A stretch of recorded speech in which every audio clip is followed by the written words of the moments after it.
Let's talk about time. Have you ever wondered what time was? Or what time is? Perhaps you have, perhaps you haven't. But those who have wondered and did not find answers don't feel bad. The fact is, nobody knows what time is. Ever since we existed, with the very basic cerebral capacity of a human being, we started to notice things around us, to observe effect of time in all of us. We started posing questions, asking questions. Who created us? Why? How? What is time? Most of these questions were answered as science advanced on how things work, how living creatures reproduce, how we were created. But the why of things is still unknown. Same thing goes to the question about time. Time is still forming a mystery to all scientists. We can simply say time is the sequence of events between the past, future, present, etc. But this doesn't really describe the nature of time. When we say everything has a beginning, has an end, can we say the same thing about time? Does time have a beginning? Does it have an end? If it does have a beginning, when did it begin? And if it does have an end, when will it end? That leads us to astrophysics. To astrophysicists who try to understand how this universe began. As you may know, or you might know, the most famous theory is the Big Bang Theory, where it says that this universe started as a cloud of gas, which is basically hydrogen.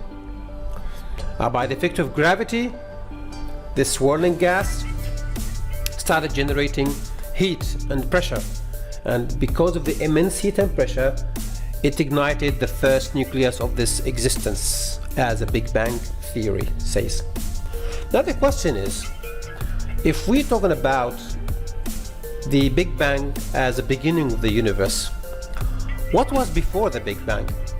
Some might say nothing, but what is nothing? Again, that's another question that we need to answer. What is nothing? There is nothing. Another mystery. We say nothing, there is nothing, but what is nothing? Nobody knows. Nobody can say what nothing is. We don't want to go to that route now. We try to talk about it later on.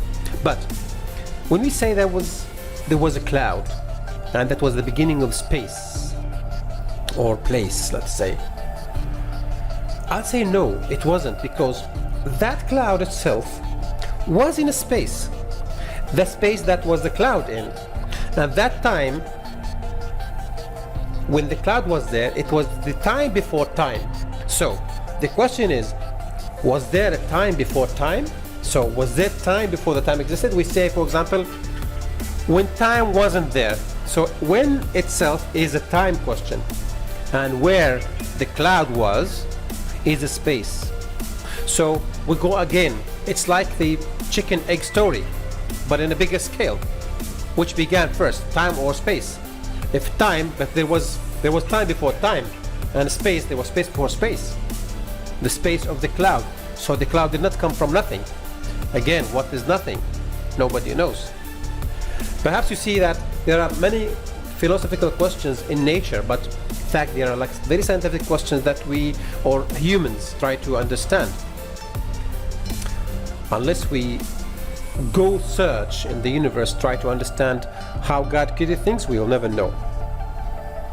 But scientists will never give up trying to understand these questions. We may not be able to understand these questions or the answers of these questions, during our generation time.